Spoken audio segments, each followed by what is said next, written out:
George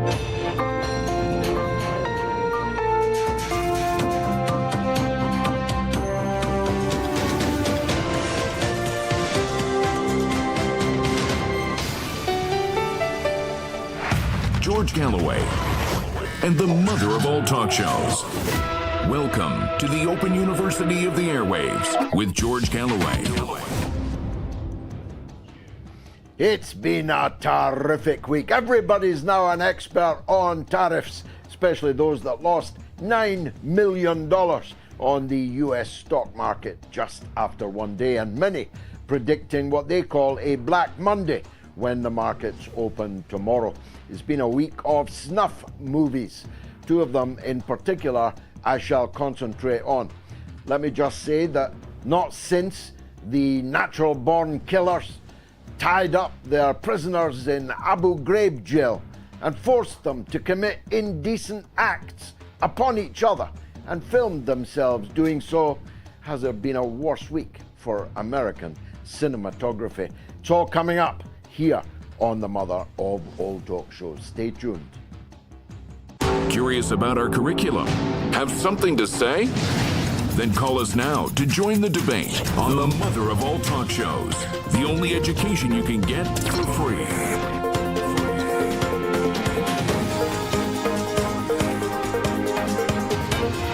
George Galloway, the mother of all talk shows. With George Galloway, the world is our classroom, and you're welcome to sit in and join the seminar. Well, I've been reminiscing with my friend Scott Ritter on Twitter over the last hour. The Manchester derby really was that bad. I had one eye on the 0-0 derby draw and the other eye on debating with Scott whether there was anything at all that I would buy from America if it weren't for these damn tariffs. Now, I don't know about you. I'm not an expert on what the impact of tariffs will be. I don't have money, I don't have stocks and shares. What I do know is that those who do have them saw $9 billion worth of their wealth wiped out the day after Donald Trump's epic rolling out of swinging tariffs on the rest of the world. Whether it will work is, of course, a moot point. If there's a Black Friday on the markets tomorrow, as some analysts are predicting, well, it isn't going to be very good for anybody.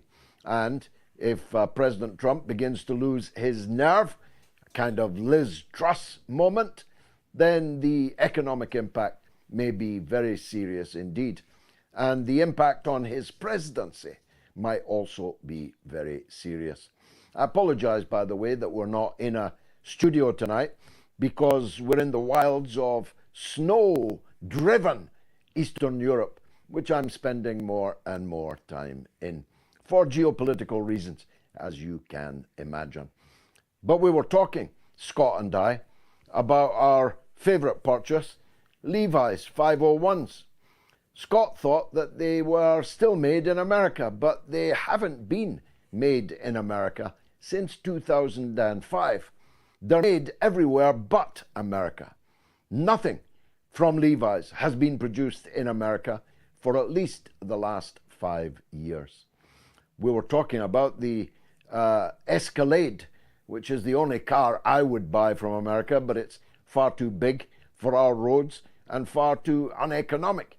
I think it does about 10 or 12 miles to the gallon. Once upon a time, I would have quite liked one or two classic American cars, but they're hopelessly impractical now.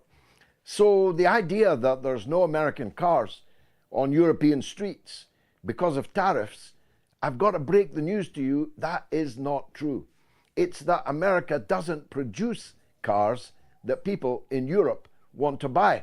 And we're kind of spoiled for choice with European cars, German and Swedish in particular, and the plethora of Japanese-made cars. It's not actually a good time to be trying to sell us American vehicles whose after-sales service record leaves quite a bit to be desired. But that was the light relief of the evening. The rest of the day, I've been watching some of the most grotesque videos that I have ever seen. I mentioned the Abu Ghraib prison pictures. They were bad enough, but it was the trash in American uniform that were taking and posting those images. The images I'm about to talk about were actually presented to the world by the President of the United States himself. In vulgar language, he talked about the annihilation of about 30 to 40 human beings, Yemenis, gathered in a circle in the outdoors during the Eid festivities.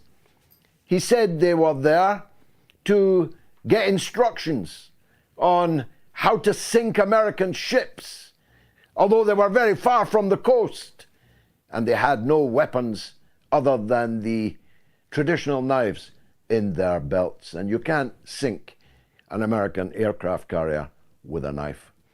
The truth is, they were not even Houthis. They were not even militants, let alone were they people who posed a clear and present danger to the Navy of the United States of America. And for the President to glorify the wholesale slaughter of all of them, men and children, out in the open air, in broad daylight, they turned out to get instructions on how to sink American ships. Only an idiot would believe it, and only a knave would repeat it as even the remotest possibility or excuse for what happened. The truth is, these were Yemeni civilians.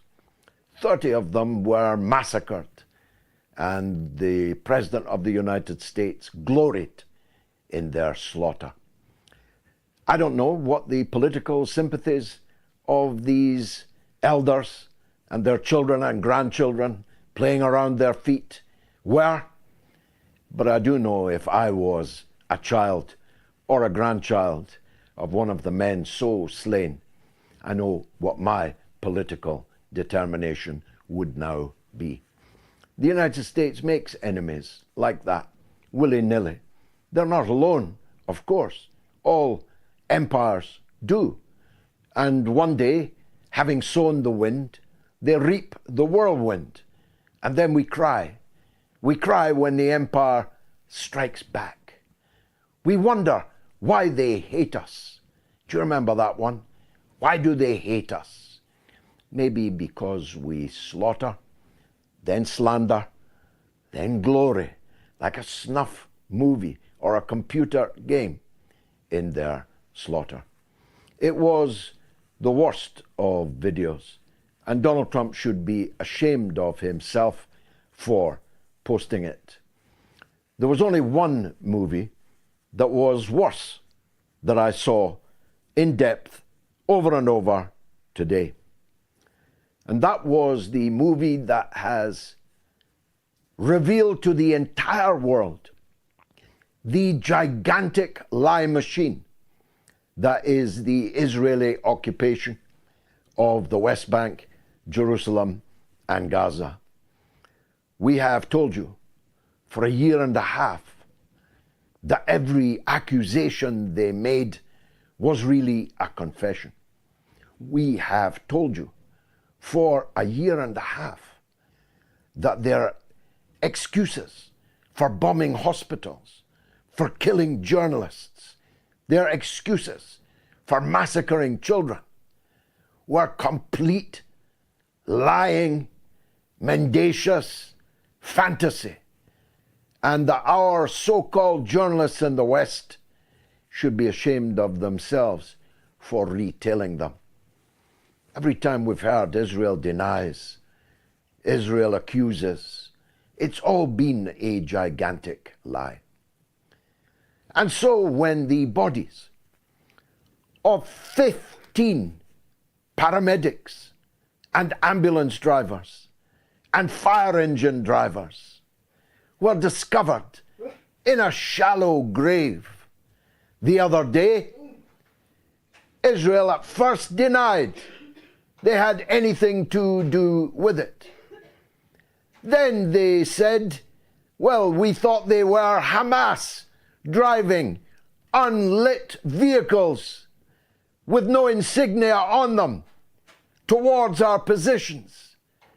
And we thought they were going to attack us, so we killed them all, every last one. But then they had to explain, why did you bury them then? You don't bury anybody else that you kill in Gaza. You leave them for the dogs to eat. Why did you bury them?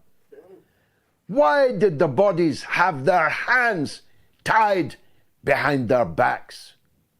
Why was one of the bodies decapitated?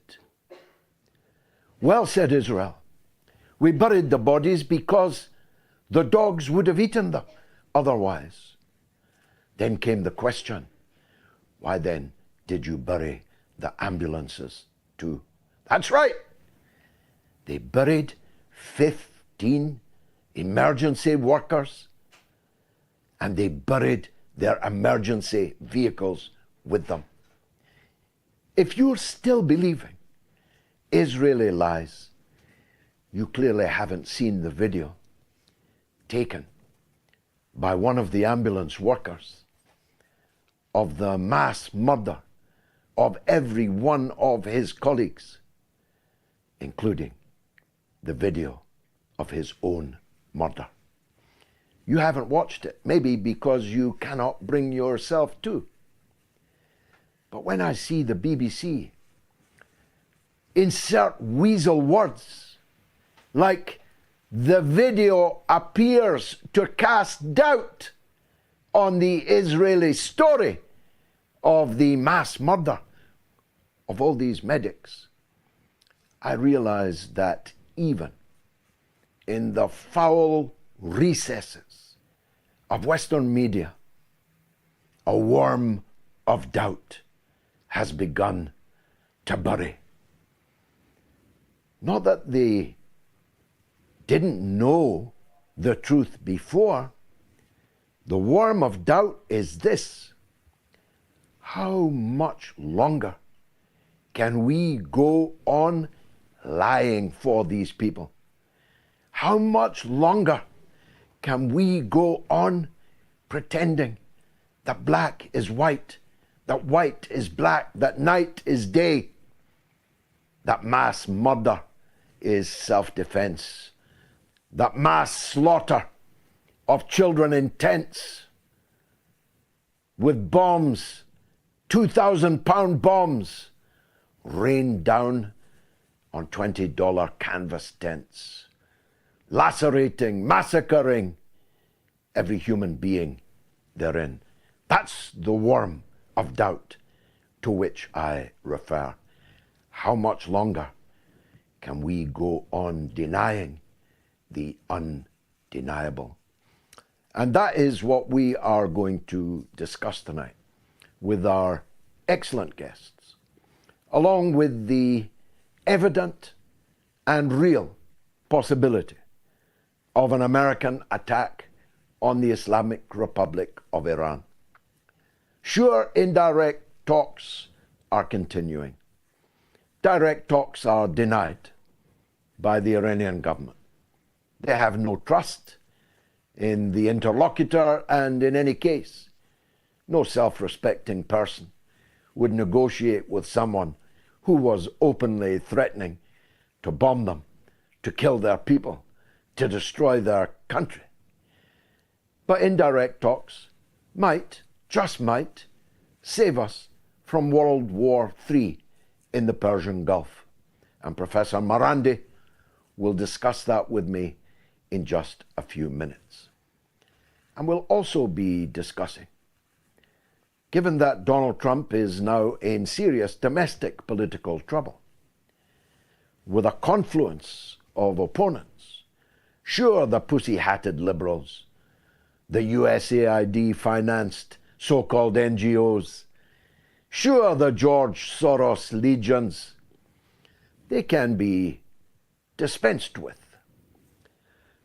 But if that confluence is joined by a mass movement of people who believed Donald Trump when he said he was the peace president, the peace candidate, and who are so far bitterly disappointed, then Donald Trump's political problems will begin to mount.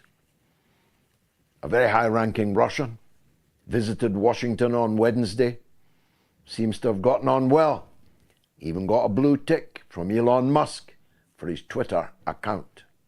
There's many who've tried hard to get that. This very high-ranking Russian was on the sanctions list. The sanctions were lifted for him.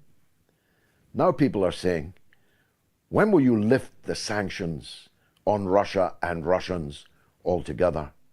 Why don't you see sense, President Trump? To hell with these European satrapies. What do you get from them? They're just a big, heavy financial weight around your neck in NATO.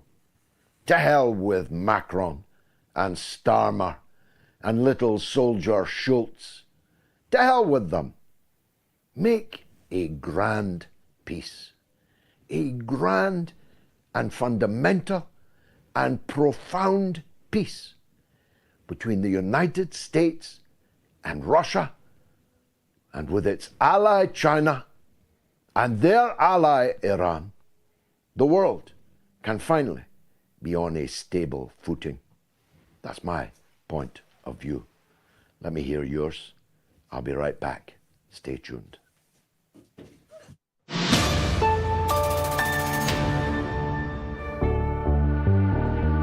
I don't believe that the mainland European countries give a toss about Britain, and I'm certain that the United States would not sacrifice itself for Britain. That's why I say Britain is completely marginalized. As for the Trident missiles, of course, if the United States, which has dual control over these missiles, gave permission for them to be launched, of course, they would incinerate Russian cities. But what good would that do us? Because we'd all be dead, including the people that fired the missiles. You feel me?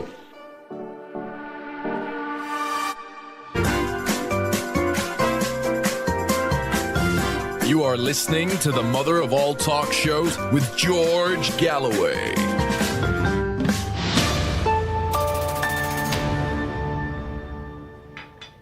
The doyen of commentators on the Persian Gulf, on the Middle East region further, and indeed on many other things, is Professor Seyed Marandi, the head of the American Studies Department at the University of Tehran. And it's always an honor and a pleasure, sir, to welcome you back on the mother of all talk shows. Thanks for joining us. Can you begin with a description of the atmosphere in Iran right now? Are people resigned to the likelihood of conflict, hopeful that it will be avoided, or are some actually even seeking it, determined to lance this boil once and for all? Just paint a picture for us, if you will. I think you can find all three among ordinary Iranians. Those who are a bit nervous, those who think that if the United States strikes Iran, Iran has the ability to hit it back hard and end this once and for all. And those who are getting on with their lives who don't really think anything is going to happen. But one thing I think is quite clear, and that is that people are rallying behind the armed forces, and they see Trump as a troublemaker and as a supporter of genocide and as someone who's completely unreasonable. He has not made it easy for himself with this sort of behavior. He has united Iranians because all Iranians know that his demands, the demands of Trump, are completely unreasonable, and that the United States is a regime that invades countries that have weak armies and weak armed forces. So I think in general, it's quite clear that people will fight back if there's battle, but I think most believe that there won't be a war. I think that is highly unlikely, because if there's going to be war, the Americans are going to have to bring in well over 1 million soldiers, and they're going to have to bring their Navy and their Air Force from across the world. This is not the United States of the 1990s. They don't have that financial capability, and their rivals, including not just Iran, but Russia and China, they are much stronger today than they were 20, 30 years ago. The United States, we see what's going on with the stock markets and the trade war. It's just a very different world. And U.S.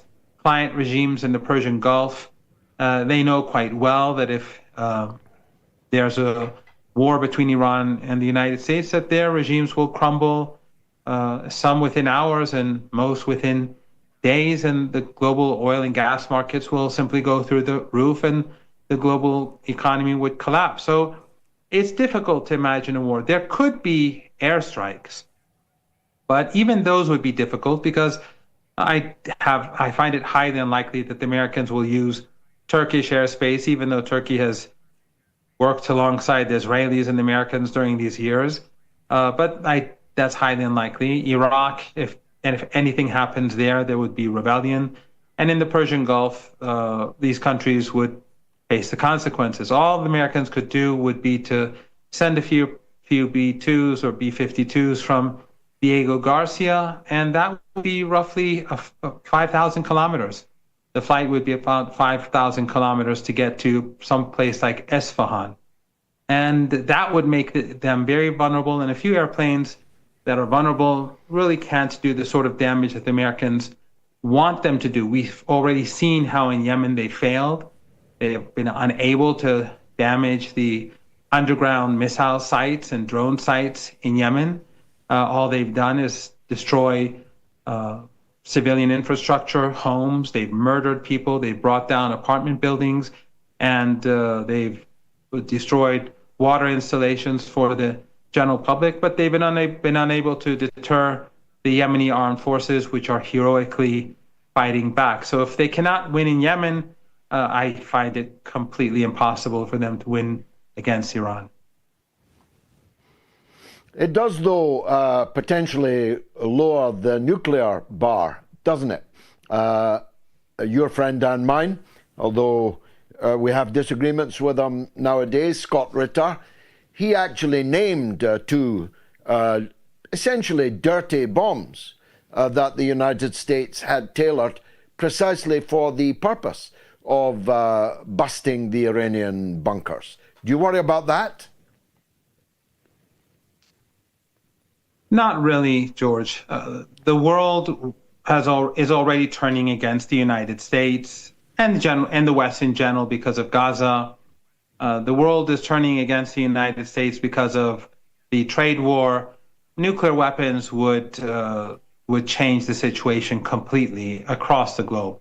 But also, Dr. Larijani, who is a senior advisor to the leader and who used to be the Speaker of Parliament and who was also once the head of the Supreme National Security Council, he came on television a few nights ago and said that if the United States attacks Iran's peaceful nuclear program, Iran will produce a nuclear weapon. And this is the first time anyone has said that openly and clearly. But he also said something that didn't get noticed, and that was that he said that if the Americans struck the Iranian program, it would not set it back. In other words, he was implying that the Iranians would be able to, even with an American strike, they would be able to build nuclear weapons. And since the Iranians are highly advanced technologically speaking, their missile capabilities, I think everyone knows, we've seen how they fired almost 200 missiles towards the Israeli regime and all got through the defenses. the Iranian missile capability, the Iranian nuclear capability is as such that if Iran develops a nuclear weapon, then that changes everything. But again, the Iranians don't want to develop weapons. Dr. Larijani said, we do not need weapons. And the logic that Iran has always put forward was that it is an immoral weapon. That's why there's a fatwa during the Iran-Iraq war when Saddam Hussein was using chemical weapons given to him by the West. The Iranian leader refused to produce chemical weapons, even though he was under pressure. He was being pressured by senior politicians and people in the military. He gave a fatwa against it. Iran didn't produce chemical weapons back then. And now the fatwa is against nuclear weapons. And also, in addition to that, Iran knows that if it produces nuclear weapons, that creates an environment in Central Asia, the Caucasus, the Arabian Peninsula, and elsewhere for other countries to pursue nuclear weapons. And that is destabilizing. So for Iran, the ideal situation is to have a peaceful nuclear program and no nuclear weapons. But the threat that Dr. Larijani made was a deterrence of sorts in order to make Trump understand that it will be his behavior that determines whether Iran has nuclear weapons or not. What did you make of Donald Trump's little video, this snuff movie that he put out on Twitter? I mean, to say it was degrading and unbecoming of president of any country, never mind the USA, is to state the obvious. But what's the reaction in the region been to that? Which particular clip are you speaking about? The clip where he boasts that he's just wiped out in broad daylight an Eid grouping in the open air, and he calls them Houthis getting instruction on the sinking of American ships. They were tribal people with knives in their belts, that's all. It's absolutely disgusting. And it is amazing how the Western media, the American media, is ignoring this and pretending as if nothing has happened, as if they haven't been lied to by Trump. It is very interesting that the liberal media in the United States, they are hostile to Trump on any issue. They will attack him. But when it comes to slaughtering people in Yemen or to slaughtering people in Gaza, they're quiet. And the protests even, those protests that we saw against Trump yesterday, I think, they said nothing about Gaza. They said nothing about Yemen. They said nothing about Lebanon. It's stunning that in the United States, mainstream media and mainstream political activists, I don't mean the Democratic Party, that they would be so inhumane when it comes to these atrocities. It was clear, as you rightly pointed out, that this was a tribal gathering. Where were the missiles? What does this gathering, even if they had machine guns in their hands, even if they had RPG-7s in their hands, what would that have to do with the Red Sea? Firing surface-to-sea missiles are not the sort of thing that these people would be able to do. They come from underground bases. They have radar installations. They quickly set them up. They fire their missiles and go away. Why would they be standing in a circle? It's clear. Anyone who uses a search engine would see that this is the traditional way in which tribes gather together. But the Americans don't care. George, you know that better than I. They bombed weddings in Iraq. They bombed weddings in Afghanistan. They helped the Saudis bomb funerals in Yemen. They've been doing this for decades now, and they get away with it.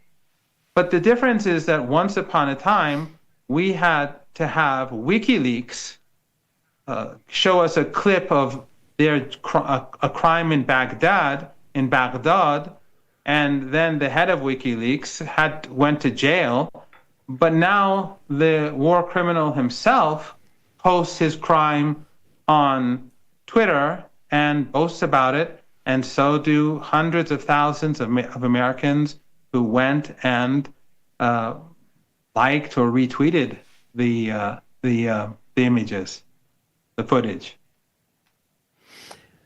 Yes, talking of footage, the Israelis, you and I know, most of the viewers know, Israel is built on a lie.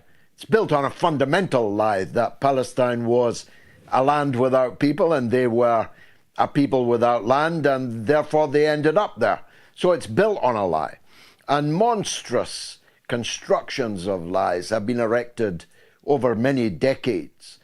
But it has begun to be impossible for Western media to avoid the truth when the video of the massacre of 15 health workers who were then buried with their ambulances, and a video taken by one of the murdered men.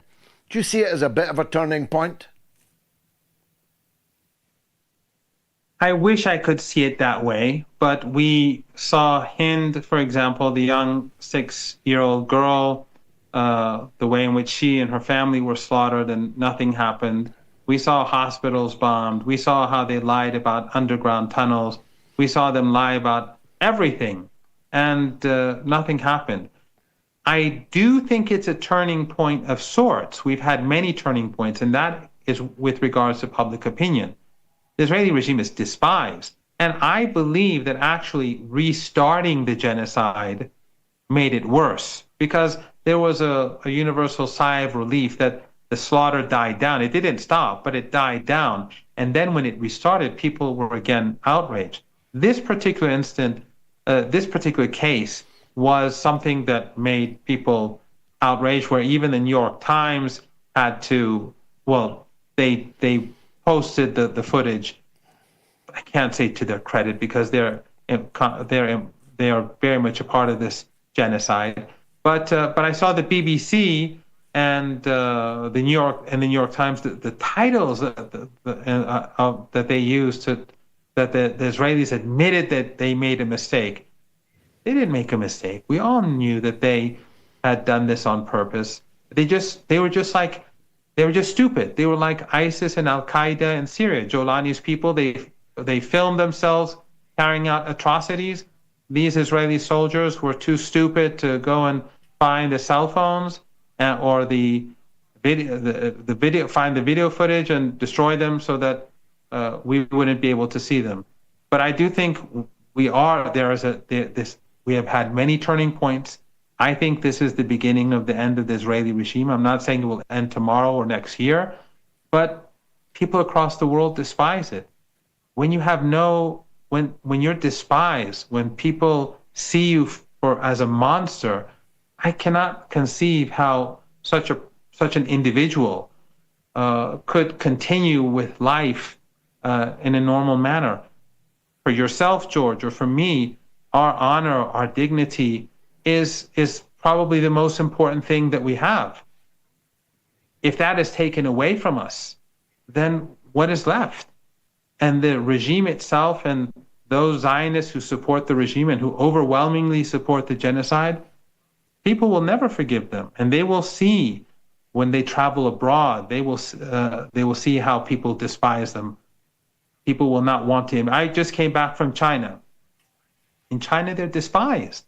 And this was not the case 2 years ago. I would have debates and discussions trying to convince people about the nature of the regime 2 years ago. Now it's universal. Everyone is just disgusted. And that, I think, is the biggest defeat that the regime has faced over the past, 19 months now. Now, finally, in my introduction, Professor, I did say that you were an expert on many things, even way beyond the portfolio that you hold and the region in which you live. So, if I may, what do you think of Trump's promise to bring about an end to the Ukraine war? Do you think it's heading in the right direction, albeit more slowly than he said. He said he could do it in 24 hours. But do you think it's moving in the right direction? Can we hope for an end to the slaughter there? Well, I'm still a student of yours, and so I learn from you, but I'm skeptical. Ultimately, the war will end, but I'm skeptical that it will end so quickly. And I think that we are seeing, so far at least, that Trump has not been able to take the necessary steps to end the war. I think it's quite clear that the Russians have grievances, and they've made huge sacrifices, and they're not going to just simply accept a ceasefire and walk away. They've lost too many young men, and the reasons why the war began in the first place have not been removed. And Trump should by now understand that. Trump wants to have his cake and eat it too. He wants to be friends with Russia and change the relationship, which is understandable, but he wants to have that relationship on his own terms. And I think that that's just simply not possible. So unless the United States becomes more realistic about the situation in Ukraine, then I'm afraid that the war will continue, more people will die, and ultimately, I believe that the Ukrainian government will not survive. Professor Seyed Marandi, Chair of the American Studies Department at the University of Tehran. Always a pleasure and a privilege to listen to you. Thank you for joining us. Will Trump's tariffs cause world recession? That's the poll this evening. 21,908 people have voted. You can vote on Telegram, t.me/George Galloway, on my X, my Twitter, on the YouTube community poll, or on the YouTube stream. Will Trump's tariffs cause world recession? Doesn't look good for Donald. They're probably watching these commentators who say tomorrow is going to be a Black Monday. So if you want to call the show, it's toll-free in the United States and Canada, +1 844 944 3344. In the UK and Ireland, it's also free of charge, 0808 196 5522, and the worldwide number 0044 203 966 2625. Get dialing and get voting, and I'll see you in 2 minutes. Stay tuned.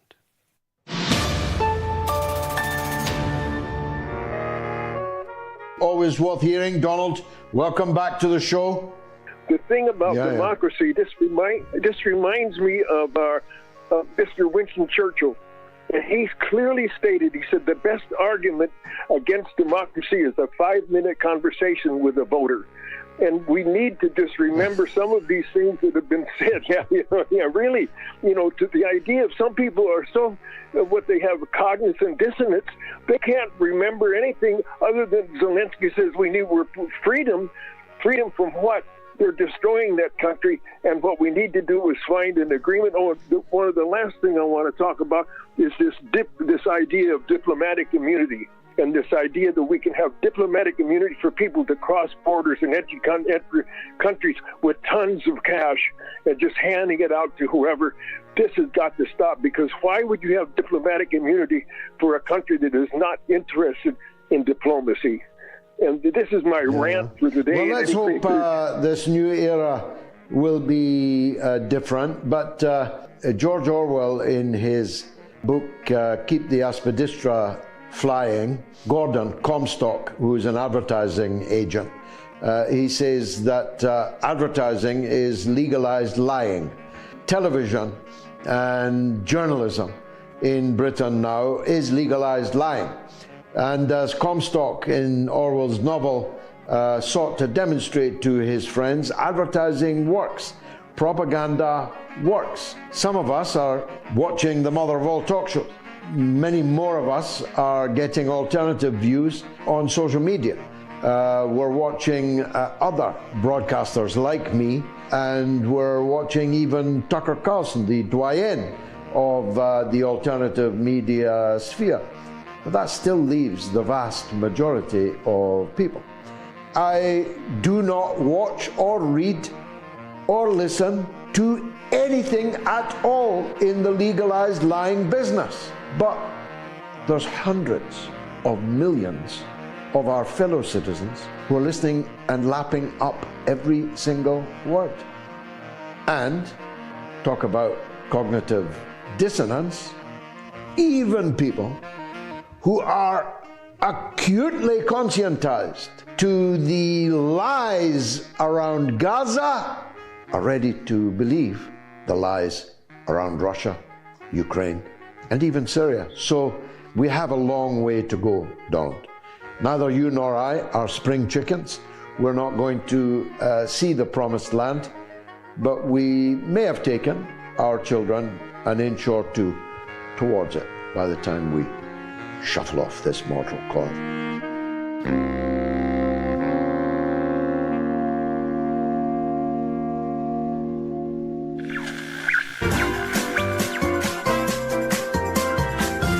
You are listening to the mother of all talk shows with George Galloway.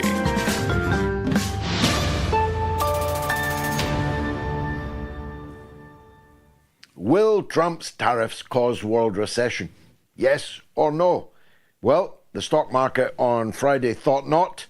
Thought that it would, and of course the predictions are for Monday even worse. Well, if they lost $9 billion on Friday, how much are they going to lose tomorrow? As someone who doesn't own any shares at all, in a way, I don't care. But I know that some of you have pensions that are invested in companies, and the wiping out of their share value is going to ultimately damage you. I know that. And so I hope for the best, shall I say, when the stock markets open tomorrow. Will Trump's tariffs cause world recession? Yes or no? The voting, 23,000 now, in the blink of an eye, have voted. So it's a popular poll. Make sure you register your vote. First up is from Florida, where I'd rather be now, I tell you. Eve, it's cold where I am. I'm sure it isn't in Florida. You want to talk about the prevailing situation, crimes against humanity. It was ever thus. Go ahead, Eve. Hello, thank you for having me on your beautiful show. Well, we are still hoping that MAGA, which stands for Make America Great Again, doesn't become Make America Genocidal Again. And I would like to talk about a crime against humanity, because we are in November of 1945. The Americans just dropped 2 atomic bombs in Japan, and they are judging Germany for the crime against the Jewish people. Other, but a lot of that. And you have a British Jewish lawyer whose name is Hirsch Lauterpacht, and he came up with the word crime against humanity. And it's important to know what it means. It means that the crime that the Nazis did is not just against the Jews, it's against all of us. And it means that humanity cannot be wrong. Humanity is a defendant, and they cannot be wrong. So that takes away all the argument of retribution. And also, it cannot be, this crime against humanity can only be stated by a court. So the point is the following.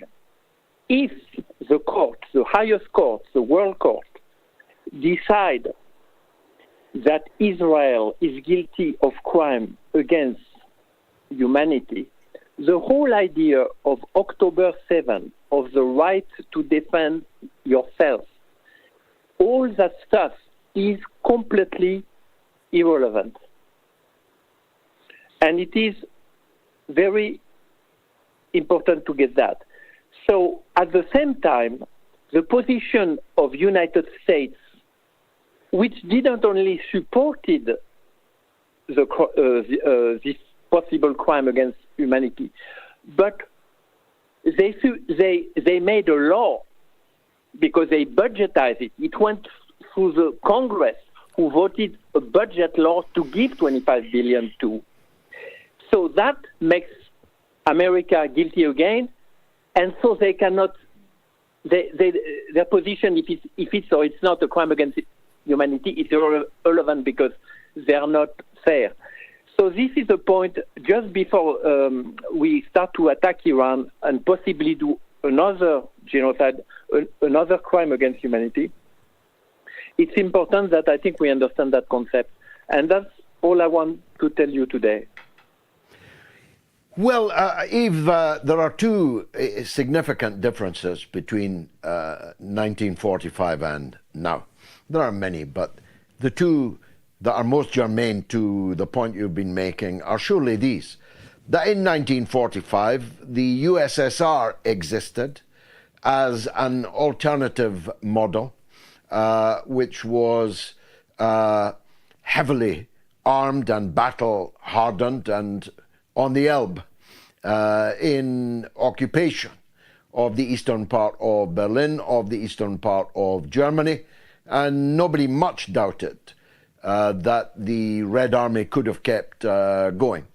So there had to be a proper respect for the balance of power in the world amongst the victors that existed at that time. The Soviet Union no longer exists. Russia is not the Soviet Union. Putin is not Stalin.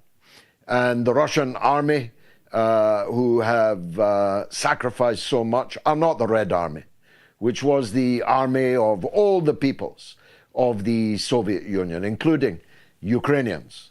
But the second big change is that the West pretended to believe in courts and international fora for drawing up conventions and restrictions and human rights laws that were proliferating from the end of the Second World War right up until comparatively recently. But the truth is, everybody now knows that was all lipstick on a pig. The human rights, even to speak freely and not be prosecuted, persecuted for your free speech, has gone in most Western countries. The human right to freely choose your own government has now been denied, first in Romania, then in France, and maybe soon in Germany, and who knows if there's a serious challenge. We don't know if there is or will be. In other European countries like Britain, then there may well be a resort to lawfare and a recourse to actual outright repressive mechanisms.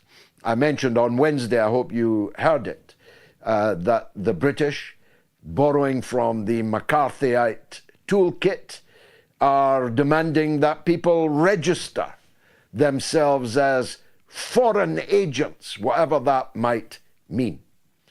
And I declared openly, I do so again now, I am a foreign agent for every country that the empire is dropping bombs on.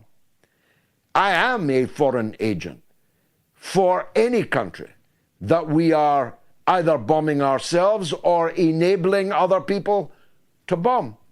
I am a foreign agent in defense of the defenseless.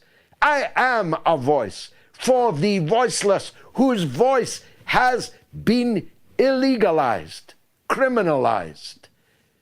You cannot hear in the Western media, for example, the Yemeni Ansar Allah Houthi point of view, and you have the risk of prosecution if you enunciate it.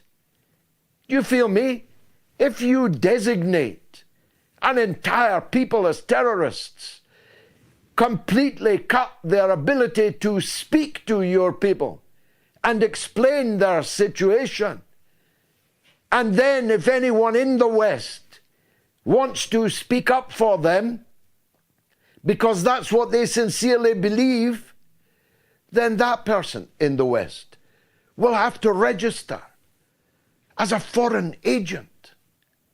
Now, this kind of attrition of our legal, democratic, and human rights is so far advanced now, I probably don't even need to elaborate further.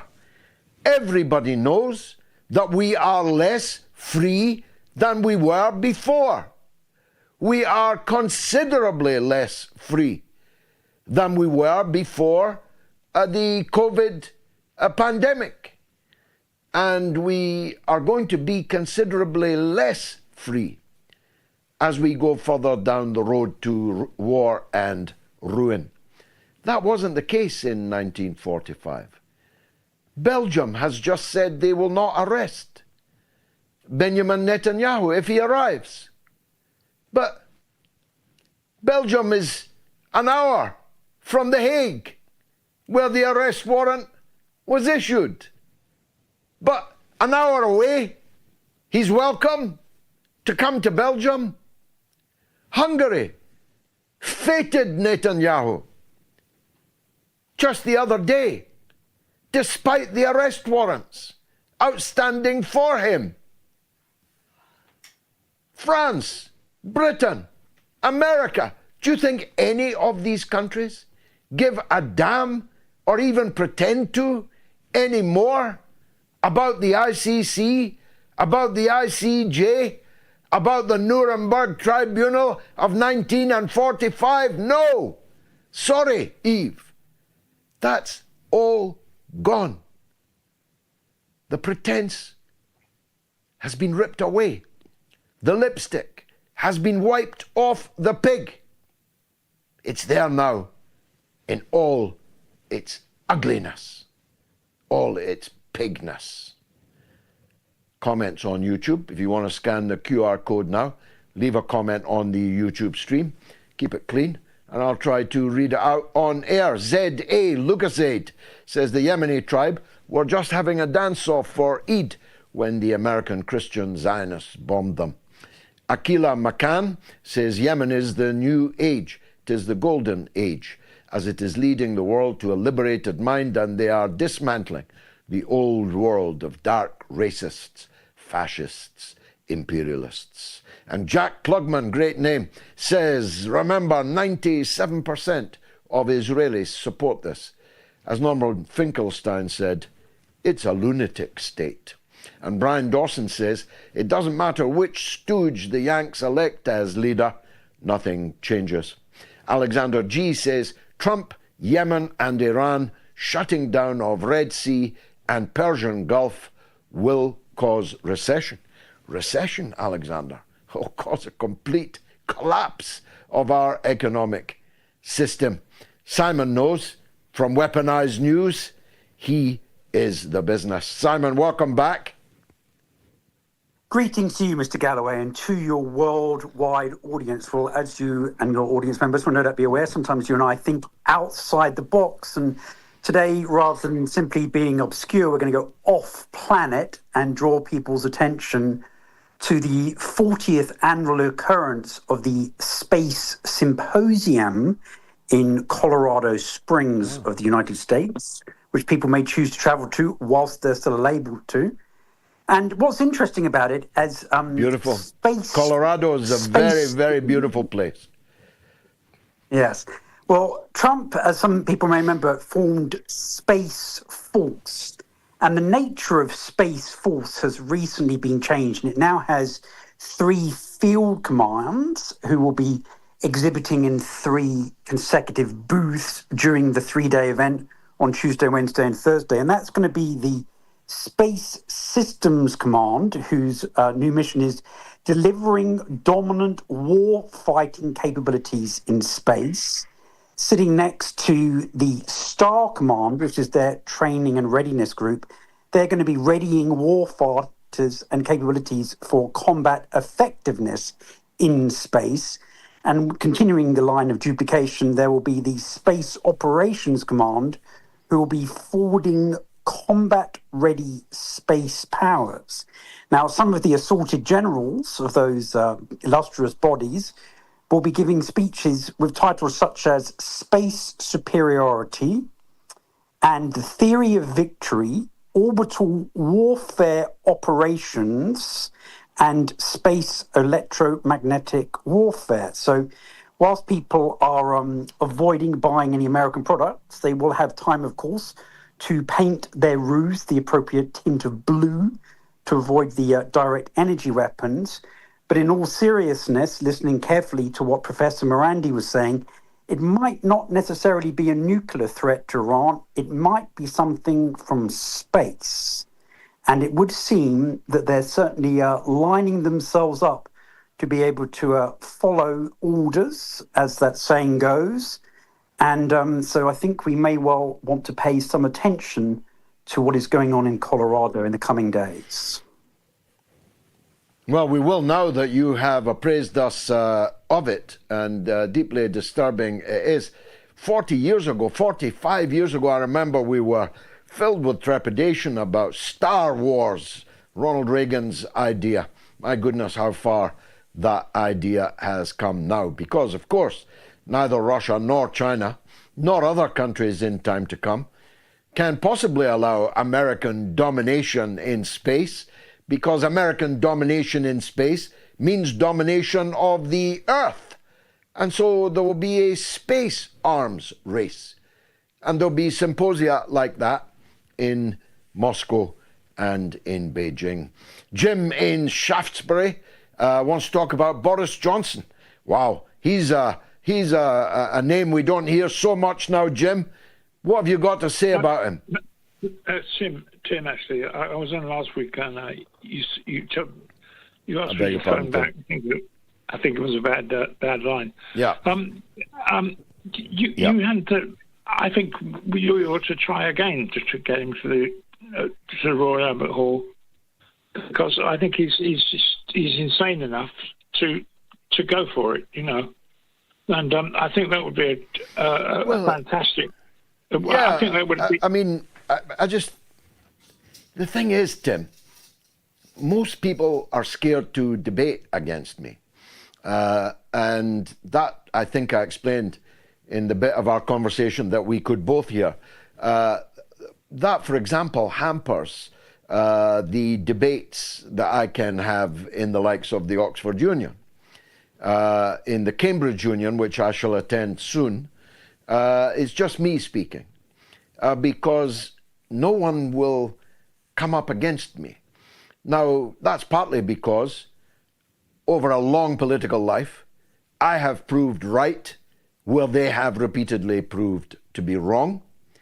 And partly, well, I'm quite good at it. And they overwhelmingly are not. And they don't fancy. You know, I've got three styles, Tim.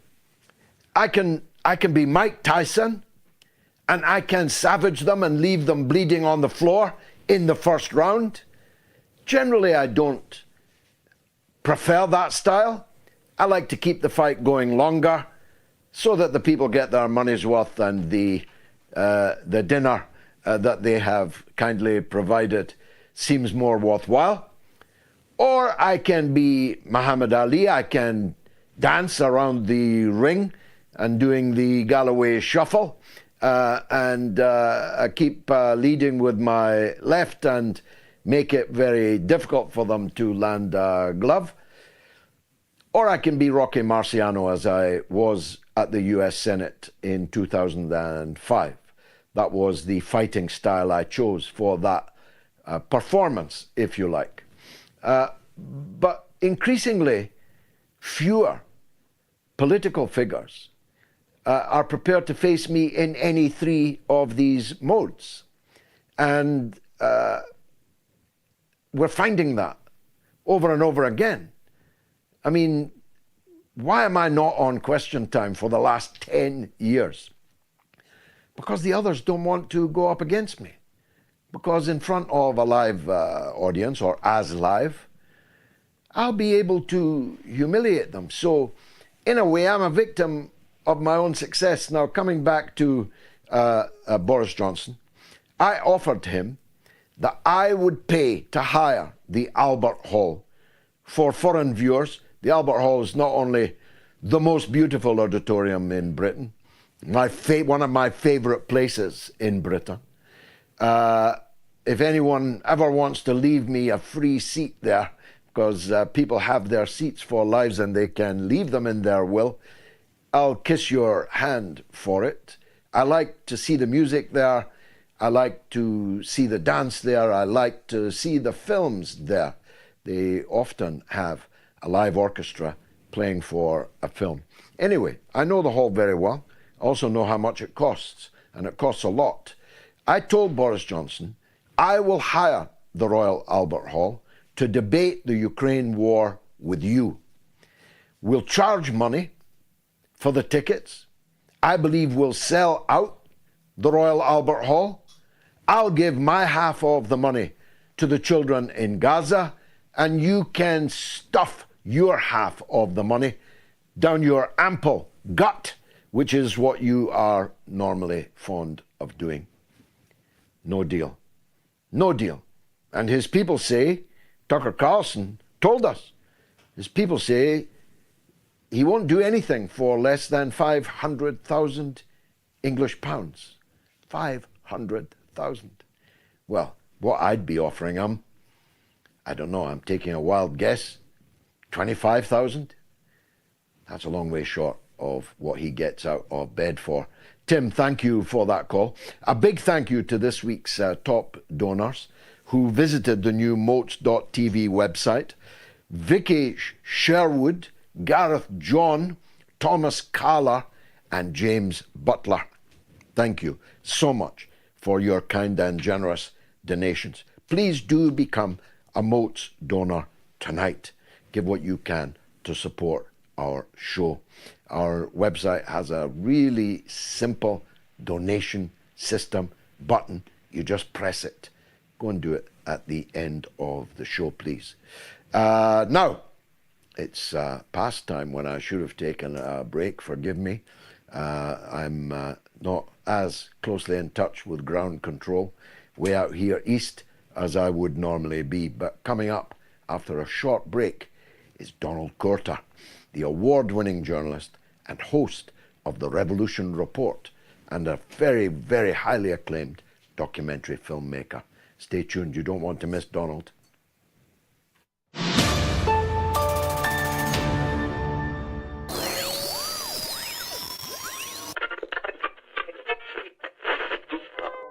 We interrupt this program to bring you a special announcement.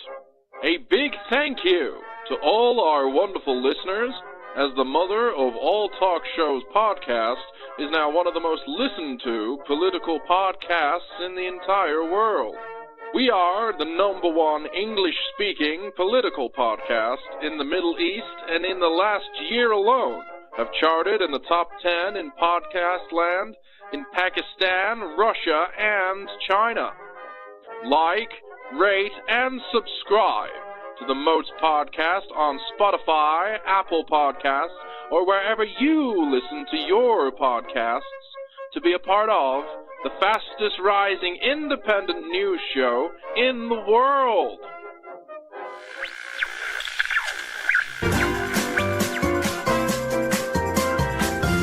You are listening to the Mother of All Talk Shows with George Galloway.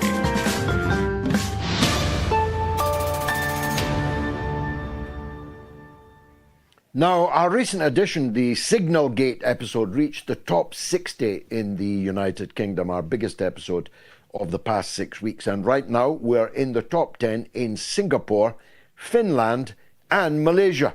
You can download the MOATS podcast by scanning the QR code on your screen now. But you can also listen to it, of course, on our MOATS.tv website when you're there making your donation. Now, Donald Courter wasn't in New York for the Tartan Day Parade. Neither was I. Not sure I'd have gone on it anyway. But with a name like Donald, you must have Scottish roots. Donald, very good to see you again. You're a bit of a Scarlet Pimpernel. You were in Pyongyang again. Tell us about that first. What's the atmosphere there like? Well, George, I do have Scottish roots, actually, and my trip to the DPRK, the second one I've ever made, surprisingly as an American citizen, it was amazing. I mean, I was there last time in June of last year, so about half a year has passed, and they've already built a new road through the main part of the city. There's already new construction projects all over the place, something that I also saw on my first trip there as well. They showed us some of the new apartment complexes that are given to people free of charge in the capital of the DPRK that everybody in the West says is just in poverty and starving, while people in the United States, are paying tons of money to live in a cardboard box in New York just to survive. And people are saying that that's the American dream, That obviously is one of the main things that always surprises me when I go back to the DPRK. But, they're holding strong, and their economy is not nearly as backwards as much of the Western propaganda claims it is. They're holding their own, and they're now strategic partners with Russia, which is giving them a lot of, obviously, advantages in the economic sphere, defense sphere, diplomatic sphere. And, Sergei Shoigu, the former defense minister of Russia, he went to the DPRK. That's where who I was going with. I was covering his visit. And he actually met with Kim Jong-un to discuss further deepening cooperation in the sphere of defense and probably a lot of other stuff that isn't available to the public. So some high-level stuff going on between Russia and the DPRK right now, while, in the West, we're seeing basically these old allies caving in each other, with the tariff war starting. Yeah, I want to ask you about them, Donald. I don't know how big you are on the tariff question, but on the face of it, let me make my own politics clear. If I was running Britain, I'd have import controls to protect my own domestic industry. I would have preferences that all public service goods and services would have to be procured from Britain. That's the kind of old-fashioned socialist that I am. How different is Trump's idea to that? Well, I agree with you, George, in that respect. In the abstract, I think it's a good idea. But I think in the context of this monstrous globalist system that the capitalist class has created since the fall of the Soviet Union, in the context of that, we're looking at radical changes to the system that are likely going to end up in a lot of, I think, bad feelings between different Western leaders that were previously considered to be part of the collective West. And, a real serious possibility for, or an increased possibility, rather, for a global recession in Western economies. But again, as someone who's in Russia right now, I live in Moscow full time, for any viewers that don't know that.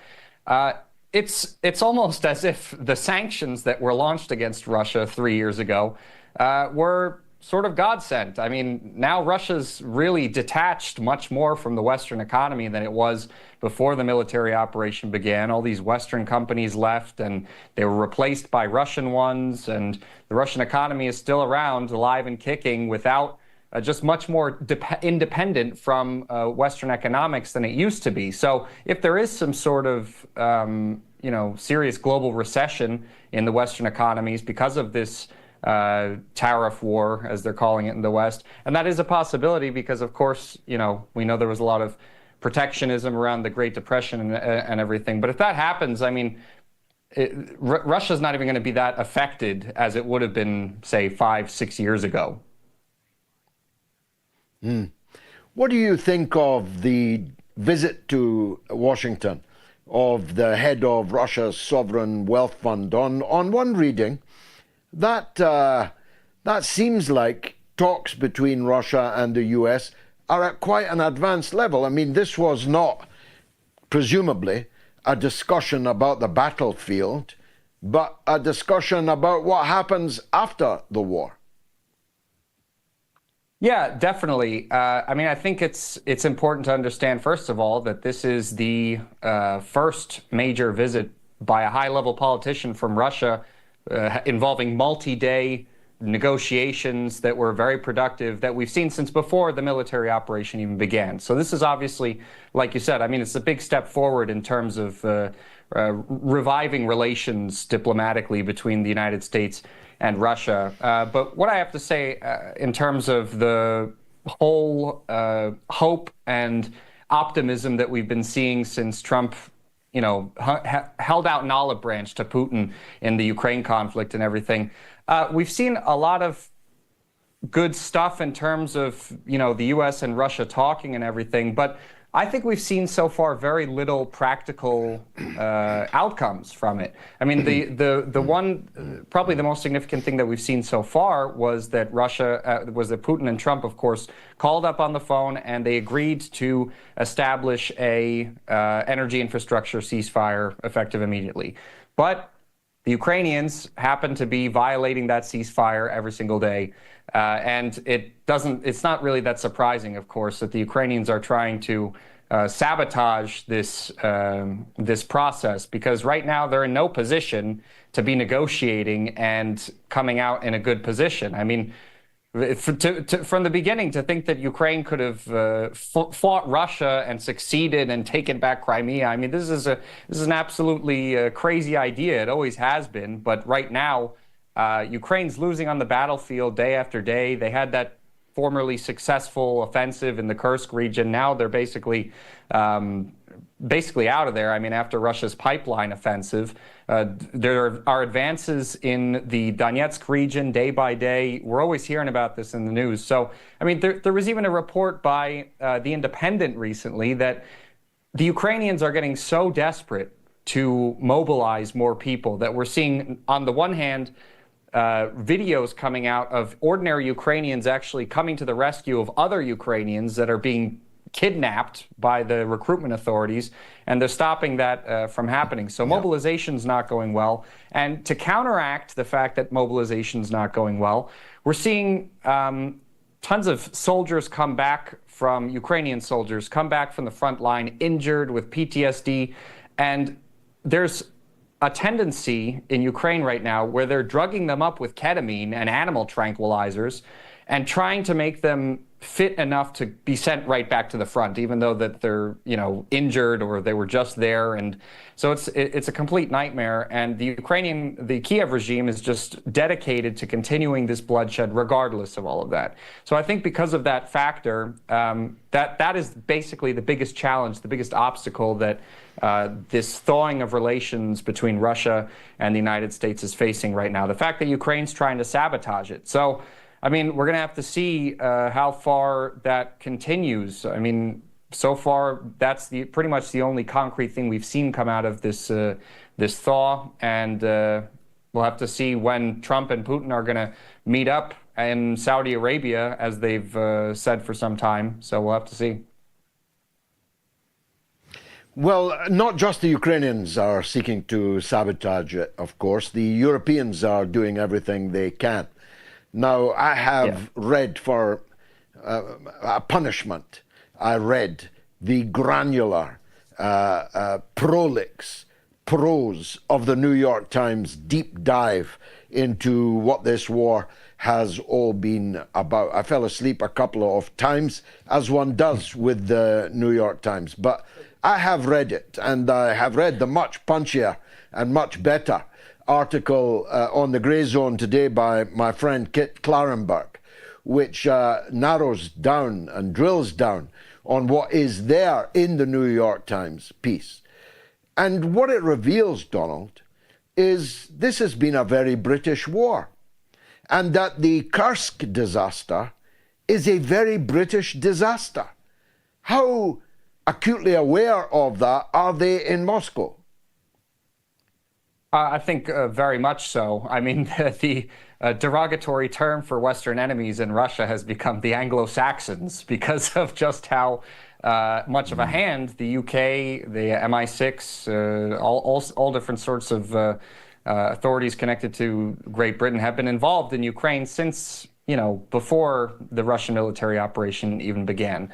I mean, it seems like to me also, in terms of all of the European powers, the United Kingdom seems to be the most anti-Russian throughout this entire thing. I mean, I know a guy who's one of my friends who's right now in Donbass. His name is Ben Stimson, and he's serving as an engineer in the Russian military in the SMO.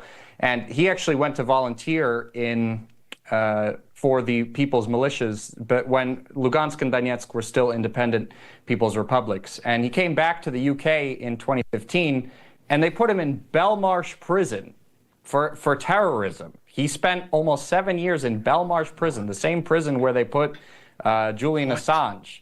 And so that's absolutely insane. Obviously, once he was able to get out, he ran right back to Russia, signed a military contract so he could get citizenship in Russia, and that's how the situation is now. But for Russians, the UK is probably the most hostile place right now, and that's part and parcel in connection to just the stance that the British government has taken throughout its various administrations, its various prime ministers. Everything has been pretty steady, that they've been anti-Russian, and they want to see the Ukraine bloodshed continue. And they've been doing everything possible, sending military aid, espionage assistance to the Ukrainian government, and a lot of other things. Well, you've shocked me about your friend, Mr. Simpson. I wonder if he's in any way able to come on the show. It would be very interesting to talk to him. But this hatred, this peculiar and ancient and frankly inexplicable hatred from the British to the Russians, it takes some getting your head round. There are some fools who think it's all about Putin. But of course, it predates Putin, it predates the Bolsheviks. It goes back to the middle of the 19th century, or even further. How do people in Russia see that? Is that historic enmity, irrespective of whether it's a Tsar or the Bolsheviks or Putin in charge? The hatred, implacable, continues. Well, I think, a lot of people see it that way, but, people remember more of these events that are in recent memory. Of course, we've got everything connected to the military operation now as well, but we've also got the sort of hostility that the UK showed towards the Soviet Union during Soviet times in the 20th century. I mean, we had there's plenty of British espionage going on, or British-supported espionage going on in the Soviet Union in the 1920s, 1930s that they called the War Scare at that time. I mean, Winston Churchill wanted to use experimental chemical weapons against the Bolsheviks. So, but like you said, it does go farther back than that. And I think a lot of people do have a sense of that, especially because obviously it's not the Soviet Union anymore, and the Putin administration tries to take a wider scope in terms of its presentation of how history is related to the current day. That's why a lot of the times we hear Maria Zakharova talking about Anglo-Saxons or Sergei Lavrov, because it does seem to be some sort of deeply rooted, pretty much national hatred of the British government against Russia as a nation that's gone back a long time. Yeah. Donald, I'm glad you missed the tartan parade in New York City today, because it poured with rain the entire day. Thank you for joining us, as always, on the mother of all talk shows. Will Trump's tariff cause world recession? Yes or no? More than 25,000, nearly 26,000 people have voted, and it doesn't look good for Trump's tariffs. You've got about 20 minutes left still to vote. Now, we'll take your calls next. After a short break, you could call me on tariffs. Then, I'm hoping that Gayatri can link up with the social media news roundup. But as we're not in a studio, I'm not able actually to guarantee that. Let's take a short break. See you soon. The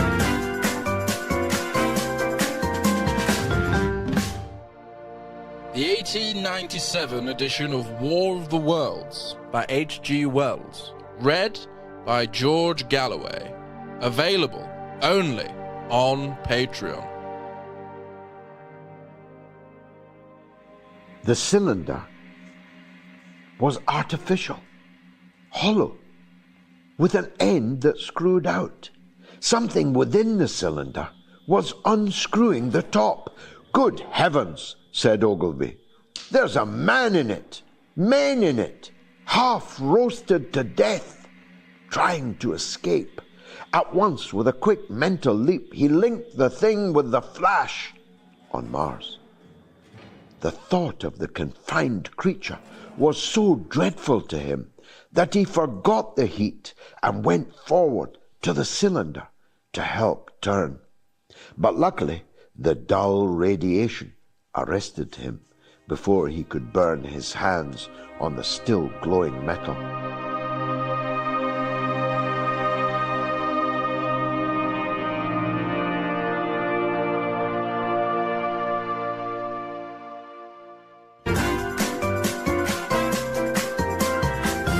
You are listening to the mother of all talk shows with George Galloway.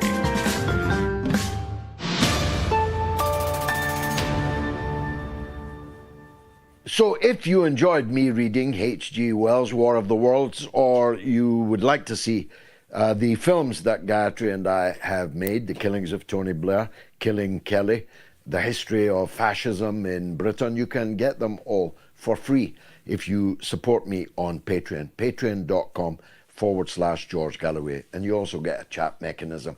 And whenever I can, I have some terrific conversations with my dear supporters on Patreon who have loyally made this whole show possible over the last few years. Please follow me on patreon.com/George Galloway.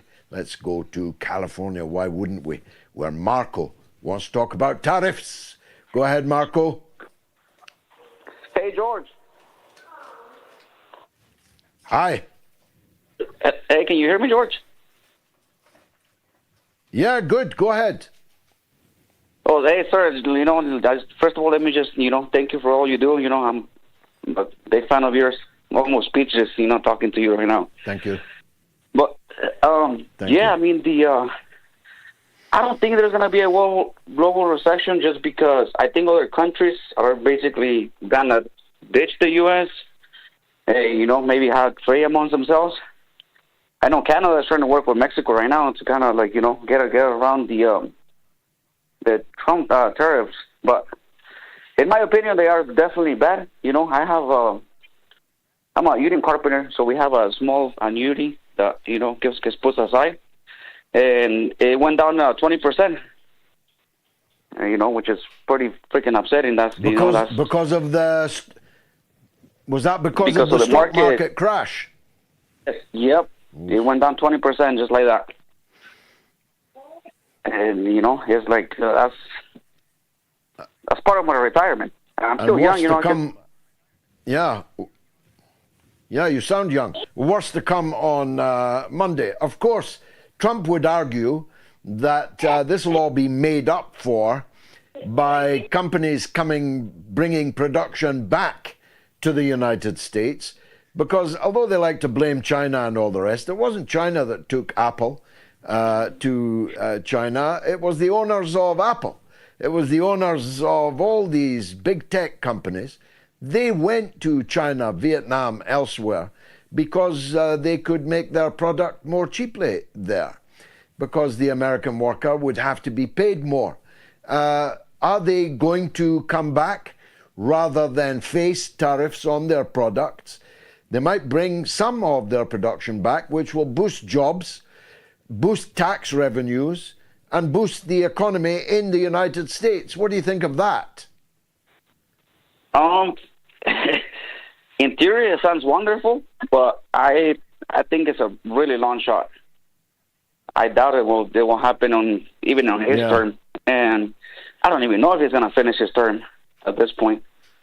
With I think a lot of the Do public you really are think turning on him. that? Do you think yeah, there did seem to be rather big demonstrations in the U.S. over the weekend against him.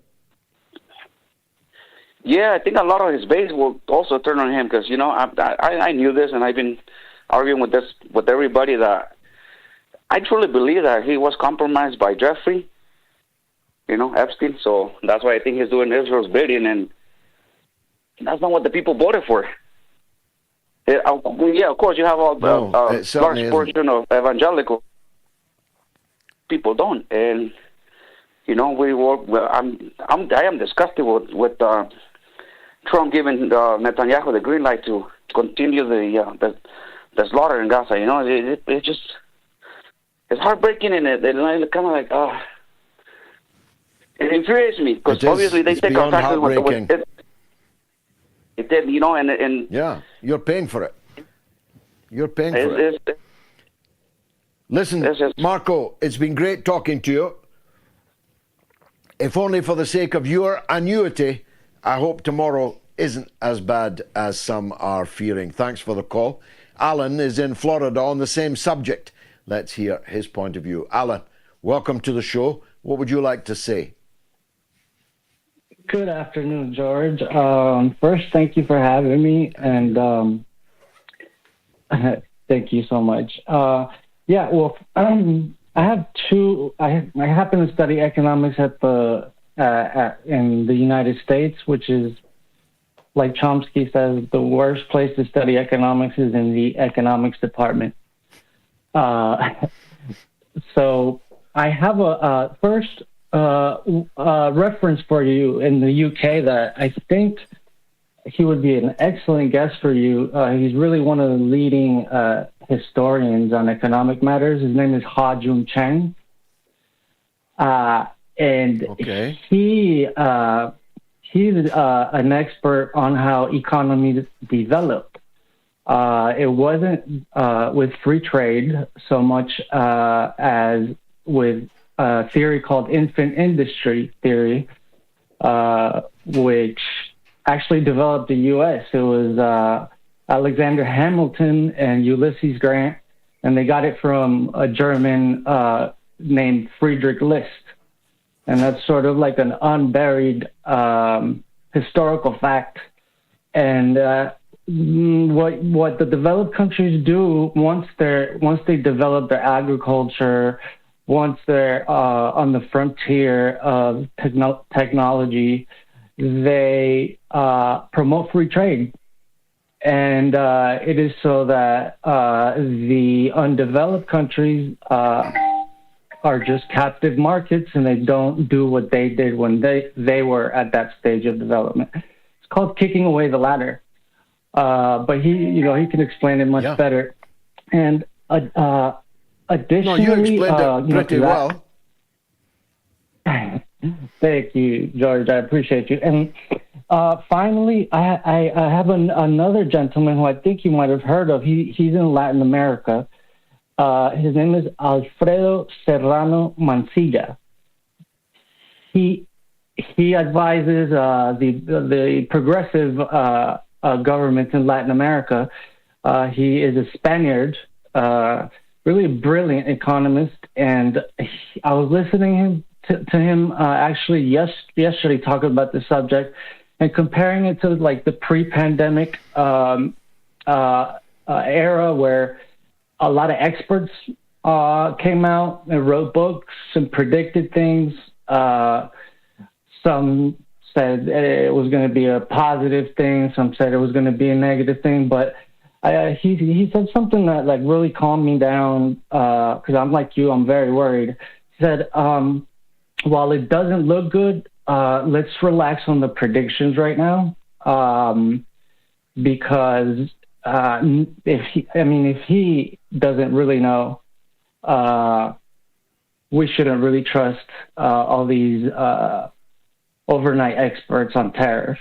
Lesser, you know. Yeah, I mean everyone's an expert now on tariffs, but you genuinely are, Alan, and I'm very grateful for your call. Let me read some comments. E says, "Don't worry about tariffs, folks. Ireland makes the Viagra, So we'll see how long the Trump administration lasts without that. And Landrew says, even if genocidal Don walks back the tariffs, uncertainly will rule banking and finance. And Original Gaming says, I would have been so happy had Trump said, we are putting the dark money on the border. No, they put Rubio in charge of USAID. And Sean Penfold says, I see your subscribers have gone up about 60,000 in the last couple of months or so. Good going, MOATS. Thank you, Sean, and thanks to every one of those who have subscribed. And if you are watching on YouTube, make sure you have subscribed. Let's go to Montreal, fine city, where Rudolph is on the line. Rudolph, what do you want to say, sir? Thank you, George. The president says that the United States is getting cheated. I think what the problem is, there are statistics and there are statistical tricks. One of these situations is when a corporation wants to start up a mine, generally it borrows on the market and pays interest, and they are forced to buy American machinery and whatever other things they need. So before a mine starts, it's out of money for 10 years. But once the mine starts producing, the Americans have a very sneaky way of going about it. They have the man in the middle who is not a resident of the United States. This man in the middle buys the raw material for next to nothing from these corporations. By some finagling with the elites, they pay next to nothing.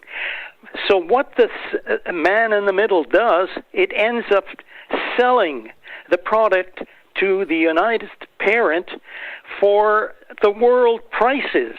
That means that the parent never can make a profit. But what they really do, they are making a profit. So the thing is that by doing this, they can offset any gains they have with the losses. So the American government ends up sending them a check, even though they're making a fortune from the raw products. Now, look, there are children going hungry in the United States because the only meal they have is at school, and God only knows what they do. Look, the answer to this whole schmozzle is why should Canada pay the United States national debt, which is $250 trillion? Why should they join the United States to end up having to pay that kind of nonsense? And why should they send Canadian troops all over the world to go around slaughtering people in other countries? Why should Canada do that to join the United States? The United States should join Canada. We are decent people. We pay our families to go to 18 years of age, from one birth to about $500 per child for 18 years. That they don't have to. The parents don't have to sell their children on their bodies just to pay food on the table. Canada should forget Europe. It should forget the United States. Just join BRICS. That's it. Well, I think that would be a fine thing. And of course, not least in Montreal, I've had some very fine times, met some very wonderful people in Canada, spoken all over the country, even in Yellowknife in the Arctic Circle. And so I do indeed have affection for the Canadian people. But, Rudolph, they keep electing warmongering, imperialist stooges of the United States government. That was the case with Trudeau. It was the case with the guy before him. It'll be the case with the guy after him. So these decent people in Canada keep electing governments that are indecent in the extreme. Comment from you, please. How can you comment? The problem, George, is we need more of your intelligence and the people on your program. It needs to be spread much further. There should be more stations in the United States, more stations in Canada that listen to another point of view. I agree with you. The Conservative Party fired 2 people who had opinions exactly like we have for decency and honesty. They fired them. I agree with you. You're got to get more exposure in these countries. Yeah, do what you can to help, Rudolph. Thank you very much indeed. Now, a big shout out to tonight's top donors who've been onto the MOATS.tv website already. A very special thanks to Raza Karimi and Jennifer Rook, who have been extremely generous. I'm deeply grateful to both of you, and indeed to anyone else who's able to leave even $1, even £1, even €1. Check out the MOATS.tv website and click the Donate Now button. Let me stay in Canada, actually, where Laith is in Canada on tariffs and Gaza. Go ahead, Laith. Hey, sir, it's great to be on your show. Just to give you a small introduction about me, my name is Laith. I live in Canada since 10 years, but I'm Jordanian originally. So talking about tariffs, the impact that it will have for the short term, for sure, it will be devastating. And we see it now in the stock market where everything went down. Now, how it will be translating in the future and how it will help the American economy, it's something to see. Well, while at the same time, other countries will search for other economic partners, which will reduce the power of the U.S. around the world. That's what I think what will happen in tariffs. Yeah, they'll start trading with each other directly, and if they've any sense, cutting out the use of the dollar. 100%. Now, for sure, it will be between China maybe and Europe, Canada and Europe, and people will start using other currencies other than the dollar because it will be easier transaction than transferring the money into dollars than to the other countries. Exactly. And for Gaza, what we see is devastating, and actually it's causing a lot of depression for a lot of people around the world. And if you saw the news today and for the past week, Israel is going into Syria right now. And this will cause more and more instability with the Syrian government that just started. Yeah, the Syrian government, of course, long cooperated with Israel during their long march to Damascus and is doing absolutely nothing about the Israeli occupation of huge stretches of Syrian land. They're too busy killing other confessions, other sects, other religions, other minorities. I mean, if ever the hallelujahs that went up after the fall of Assad turned to ash in the mouth so quickly, I don't know when that would be. The Syria that we knew, Laith, no longer exists. 100%, it no longer exists, and it's being run by Al-Qaeda and ISIS. And I don't think they have any idea about economy and what's going to happen. What I think what will happen in Syria, maybe another 10 years of civil war, if not even worse. Yeah, I'm afraid I think you're right on that, Laith, and very nice to talk to you. Let's go to the US, to Connecticut, where Tom has a point of view on tariffs. Tom, what would you like to say? Thank you very much, Mr. Galloway. You know, you're such an inspiration for so many people. I followed you since your debate with the late Christopher Hitchens, and thank you. I had a good friend who passed away and who followed it, who was a Harvard alumni. He thought Hitchens actually won it, but I thought you. Personally, I think you won it with passion. with your passion. That shows how standards at Harvard have slipped. But thanks for that, Tom. I was following Peter Galbraith and his analysis of the tariffs. He said, with a sufficient support system, it might be possible to reverse the negative effects of GATT and NAFTA, which happened during the Clinton years, and many other anti-U.S. worker reverses that have happened. But you'd have to have a large structure to make tariffs actually work. So I think it's just going to be. I live in the New York area. A lot of people are dependent upon Wall Street money for retirement, for their sense of well-being and prosperity, and I think it's going to come crashing down. I think the markets could drop thousands more this coming week. So I think people are at this point and they're kind of living. What would be the impact? What would be the impact, Tom, on Trump's political position of that? Would he have to reverse course?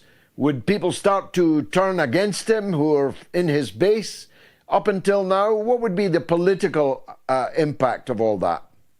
We've already seen Rand Paul breaking away somewhat.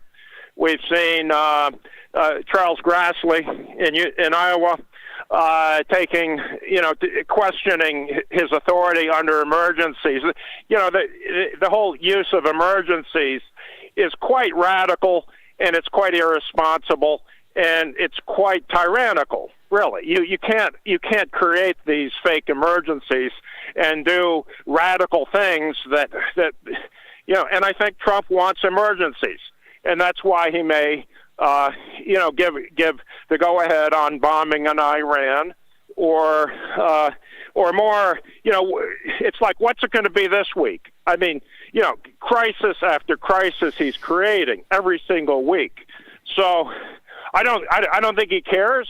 It may be psychological with him, where he's furious with what was done to him in the legal system, and he wants to burn it all down now.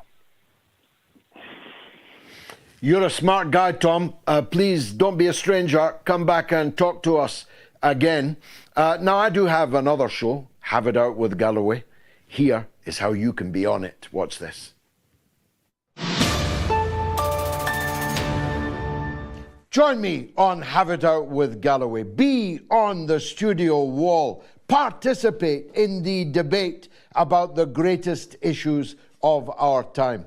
This is the place where we tackle the world's biggest problems and offer some of the world's best answers. You can have your say. Write to me at our website at haveitoutwithgalloway.com and join me here in the studio audience.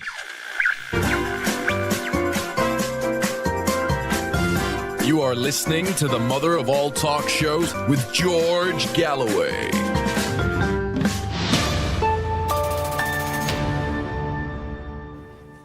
That show goes out on my YouTube channel at 7 p.m. on Tuesday evenings. Last week was terrific, talking about Africa and its place between a rock and a hard place. You can catch up with it. It's still, of course, up there. Let's go to France, where Gina wants to talk about USAID. Go ahead, Gina. Hi, George. Very nice to... Can you hear me? Yes, madam. Very clear. Okay.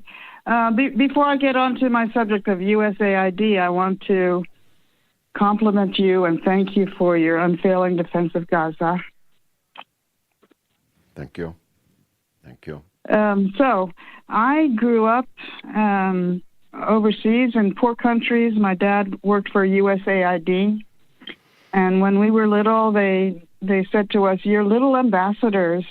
And we were so proud of our country and what we were doing for poor countries. I lived in Vietnam and Pakistan and Thailand and Kenya. So I was what they call a foreign service brat.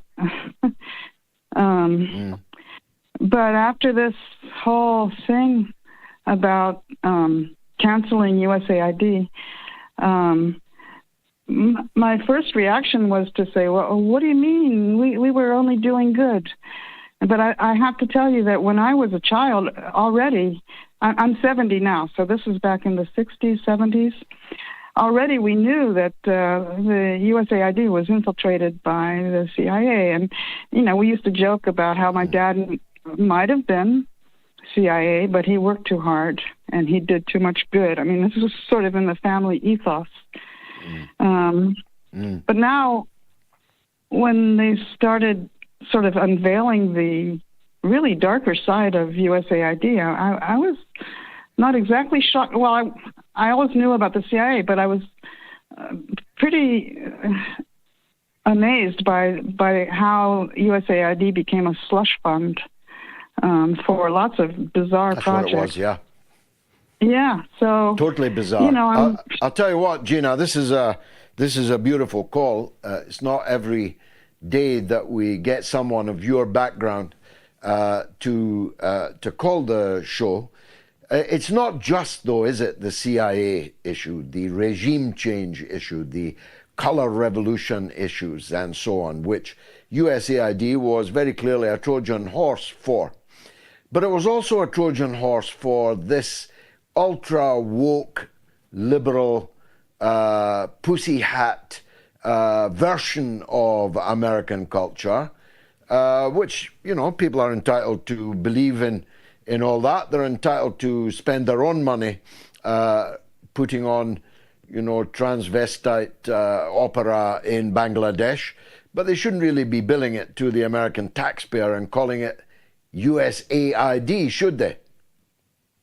Well, I mean, these examples are shocking, and I don't know if they represent the majority of what USAID was doing. But clearly, my dad left in the 80s, so I don't know, maybe even before that. Anyway, the USAID clearly took massive direction. At the time that we were kids growing up, with my dad being with USAID, I already knew then that it was soft power, like the Peace Corps is soft power, trying to project the warm and fuzzy side of America. But it has always been a tool of to put it bluntly, regime change and all that kind of stuff. I mean, regime change in a soft way. Obviously, the regime change stuff is, by far the most serious, of course, because that has real life consequences, far more grave than hundreds of thousands of US dollars being spent on a transvestite opera in Bangladesh. I didn't make that up, by the way. That was one of the USAID projects. And the more lurid the projects that were rolled out, the more ridiculous it all seemed. But I think the point is, there was no consensus in the United States for using taxpayers' money to spend on that kind of thing. Leaving aside the far more serious use of USAID as a Trojan horse. It's fascinating talking to you, I must say, Gina. Again, I do hope you'll call the show again, because it's good to get the perspective of people like you. Now, in Iowa, we've got Joe on the global financial crash, which Joe thinks is coming. Joe, what would you like to say? Well, I think the inevitable has become imminent, and if the Western world has debt which is insurmountable, which cannot be paid, and if a debt cannot be paid, it will be defaulted on. And generally, in situations like this, we hyperinflate the currency and go to war so that populations of the Western world blame someone other than their own bankers and politicians. Yeah, I mean, my first question is it real debt if you are able to issue the sovereign currency in which the debt is held. The US and the UK, for that matter, simply turn on the printing machine and print more money. Now, of course, that inevitably must lead to inflation, too much money chasing too few goods. If it's not matched by real assets, by real things, real wealth, then it's going to eventually, you would think, in theory at least, bring the house down. But it never seems to come down, Joe. I've been predicting the imminent demise of this globalized financial capitalism all of my life, and it certainly is going to outlast me. All of our money is debt since we dropped the gold link to currencies. And we've seen unprecedented movements of precious metals around the world, especially from the west to the east. But since the middle of November, particularly from England to the United States, for some reason, perhaps that's a harbinger of war in Europe, and smart money moving their assets out of the way. Yeah, although Germany wants their gold back. Good luck with that, I'd say, getting gold out of Fort Knox. It's questionable whether that gold is there, and if it is there, how many times it's been rehypothecated. These things will have to be sorted out after the much ballyhooed reset, which is coming, where all countries, especially the United States, but China and Russia, will have to show their cards and have proper assays and assessments of their real money assets, both silver and gold, probably.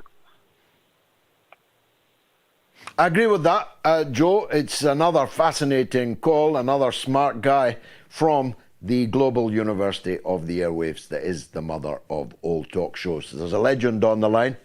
It's Erebos in New York on the Russian nuclear program. On you go, Erebos. Salubrious evening, Mr. G. To you, your family, the MOATS audience, the wonderful staff, the beautiful Jaya, of course. I would say I've gotten quite used to seeing Mrs. Gayatri Galloway. Her segments are a wonderful contribution. They're often insightful, hilarious, and something to contemplate upon. So I do hope she's able to come upon the screen in her fashionista tiger mum attire. That being said, just a quick blurb. I'd like to throw a name in the hat of the economist hat that the previous caller, Alan, had. You know, it would be great if Professor Michael Hudson comes on, who I personally think is the most relevant Western economist breathing. He wrote on the history of money. He has been to the Soviet Union. He's been to China. He's been to China to help them with their getting rid of their rentier class.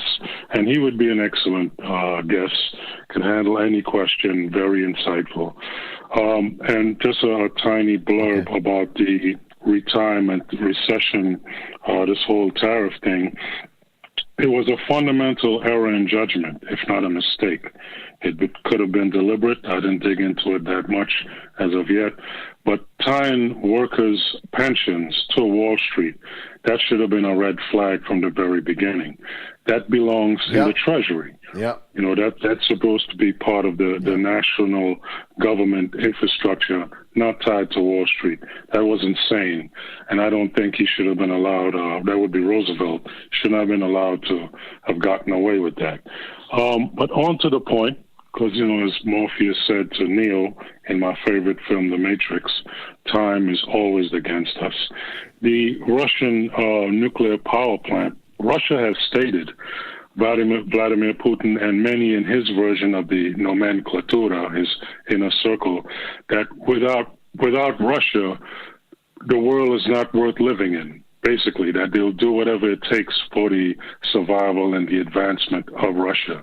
You know, and this is why they have the highest nuclear program, nuclear weapon stock, how is that a moral position for Russia, but not for Iran? And I disagree, not with Professor Marandi, but the idea of the fatwa. And I'm completely on board with the way you presented it. You're surrounded in your house by enemies, and they're banging at the door with all these nukes. Nobody's attacking North Korea. In fact, as one of your previous guests has mentioned in his visit to North Korea, Russia has made up with them, and they're in contrition. They have apologized for putting sanctions on them because the North Koreans, in the leadership of Kim, the Kim family sovereign there, hold his nose to the grindstone, and kept going forward. And now they're going to prosper. They've been through it. So this idea, if nukes is great for Russia, and Russia's been around about 1,000 years or so, why isn't it good for Iran? It's patently ridiculous, and I think it's immoral to not to defend your people using any and all means necessary. I mean, all the belief in God and Allah, the place where Jesus supposedly came from, and his family, they're all dead. They're all bombed. What is Allah doing? So people have to defend themselves. That's where I stand with it. And I thank you very much, Mr. G, and bless you, bless your family, bless MOATS. Well, bless you for another outstanding call. I mean, to cover so many bases in so short a time with such poetic prose is really something that only you can do, and I hope very much that soon we'll be able to sort out a regular slot with you giving us a kind of letter from America at least once a week on the mother of all talk shows. Now, you did ask for my good wife. Let's hope that in her mystery location, which even I don't know where it is, we can have our social media roundup. What's rattling, Gayatri? Yes, I am here connected with you. I'm going to keep it short because I don't know how long I will stay connected with you from where I am. I'll start with Atish. He says, there's a famous quote from Ibn Khaldun, who was an Arabic Islamic philosopher from the 14th century. He says, at the beginning of the empire, the tax rates were low and the revenues were high. At the end of the empire, the tax rates were high and the revenues were low. This imperial state is about to cease. And we're asking tonight, will Trump's tariffs cause world recession? Is it going to bring the world upside down? And the answers are mixed. Rob the musician says, I don't think so, but it depends on each country's ties to the U.S. economy. Trump's tariffs will be devastating for the U.S., however. Tariffs only work when accompanied by big investments in national production. But that probably won't work either because jobs are disappearing due to automation.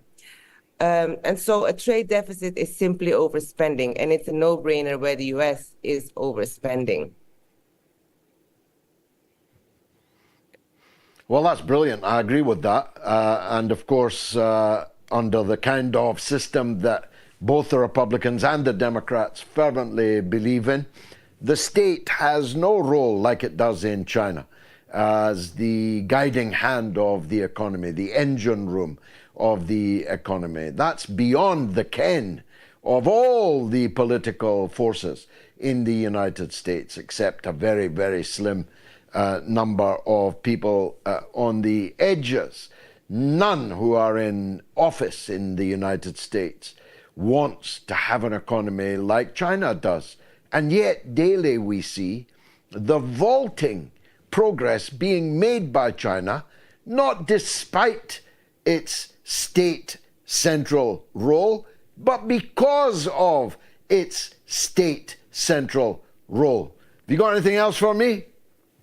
I do, because you're talking about the American government. Kyle Leonard says, these tariffs causing economic turmoil in the U.S. will pretty much open up the potential for an AOC presidency in 2028. And now I know it's early days because we've just started with this new Trump presidency, but we have actually already seen the signs of AOC being prepped for the next one, isn't it?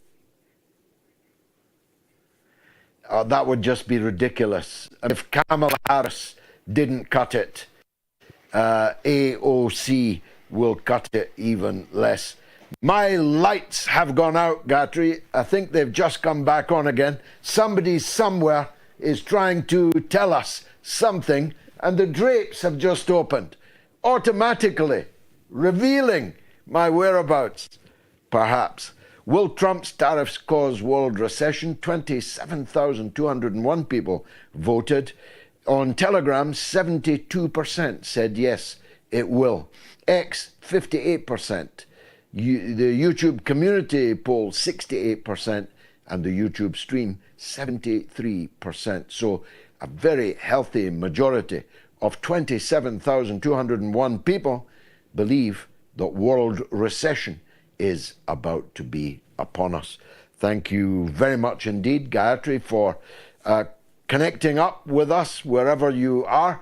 Thank you to everyone at Ground Control, at the mother of all talk shows, for getting this show on the air. And thanks to all of you for watching it. I hope you enjoyed watching it as much as I enjoyed presenting it. We'll try and get Colonel Douglas McGregor on for Wednesday. He was indisposed this evening, but we really do need to talk to him in a hurry. See you on Wednesday.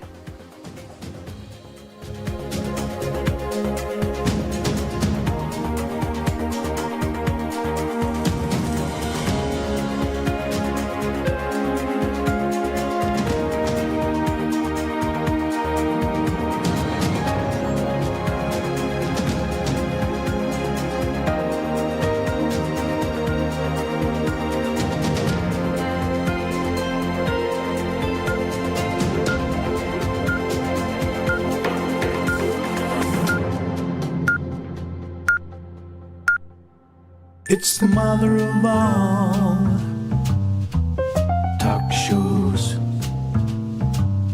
It's the mother of all talk shows. It's the mother